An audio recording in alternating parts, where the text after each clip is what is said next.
Hello, students. Welcome back to our English classes.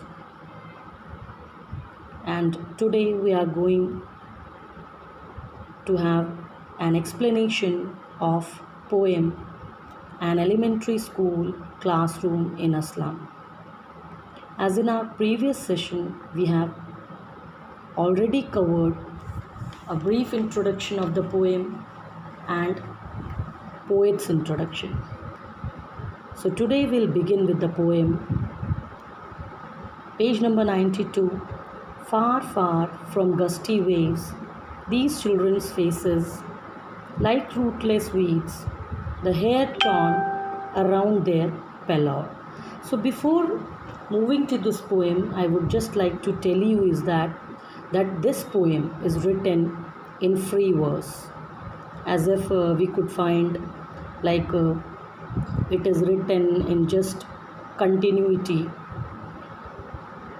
So far, far from gusty waves, these children's faces, that means here, just poet describes the pathetic conditions of these children, those who are very much far away from the velvety world outside, and their life, which in reality is full of struggle, as if they are very much far away from the world, abounding in nature's bounties and the brighter aspects of life, as I told you.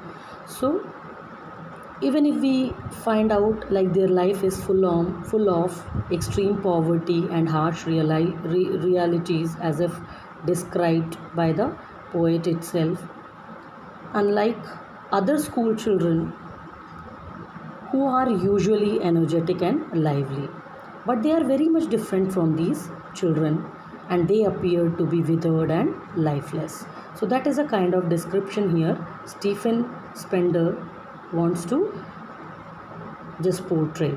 And like rootless weeds, the hair torn around their pallor. And even Spender here tries to put up a view that they have pale faces and their hair is unkempt, falling all over their faces and making them look like rootless weeds. Means these children of slum, they are also unwanted in the society. Like we know very well who want them. They don't have their own kind of any identity, and they are simply wandering, and even they don't have like any basic amenities so that they could enjoy their life as well. So these children, they are just unwanted in the society as the weeds unwanted in the garden. So as if you move into the garden, you'll find out that so many weeds are there which are useless, and even people just try to pluck it off them because they don't like no use is there of those weeds. The tall girl, now the tall girl with her way down head, the paper seeming boy with the rat's eyes.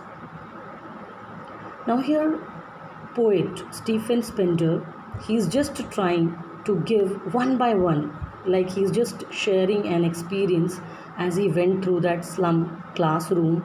So like so many children were there, students, they were sitting, and he found among them, like he's just sharing his experience, that so many kinds of children were there which he came across. Like among them was this first, which was a tall girl with her weighed down head, the paper seeming boy with rat's eyes. Now he is exploring that in that classroom there was a tall girl who has put her head down because she was very much depressed, and maybe due to her extreme poverty or family tussles, or even we can say that due to physical and mental exhaustion. And even he's just describing about a boy who is sitting in the corner. He is very thin, almost like a paper, and this can be undoubtedly due to malnutrition because they don't have anything like as nutritious food to eat. So that might be the reason he's like his personality is so. And he has big bulging eyes, means like those of a rat, as if he is trying to find out something, searching for food and security.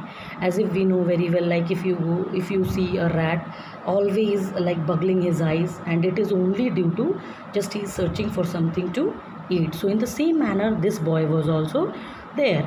And now next he is giving a description about another boy who is just the stunted, unlucky heir of twisted bones reciting a father's gnarled disease. Now he's just giving a description, another boy who is heir to his father's twisted disease. That means he is just inheriting disease of his father. His growth is stunted, and he is sitting in the last, like at his desk, and he with his twisted bones, like a kind of his personality view. Here Stephen Spender just wants to highlight his lesson from his desk, and he is just reciting his lesson from his desk. He's just standing there, sitting there, and just reciting his lesson from there. And he seems to be just like he inherited his father's disease, as if he is so thin and his bones are twisted. So that he is just trying to highlight here. At back of the dim class, one unnoted, sweet and young, his eaves live in a dream of squirrels game in tree room. Other than this, now he's in the last, he's just describing in this stanza about another boy, and he is unnoted, means nobody could notice him. And this another character is a sweet natured boy, means he is just sitting at the back of the classroom and dreaming of squirrels playing games on trees. He's sitting and dreaming out there, like the way these squirrels used to play in their tree room. That means he also just wanted to be free from like whatever kind of life he is leading, as if he is that much poverty stricken. So he wanted him to be freed from this all kind of like sufferings which he is going through. So he is just trying to highlight here the way, means these people or these children, the kind of life they are leading up. So that is what he is trying to highlight here, Stephen Spender. So in first stanza, I hope you got it, whatever kind of description he is giving, and like in a very good manner he is trying to put it up his views, just to give out a good portrait of a poor families, those who are living in slum. Okay, till here, and next stanza's explanation we'll have in next session. Thank you.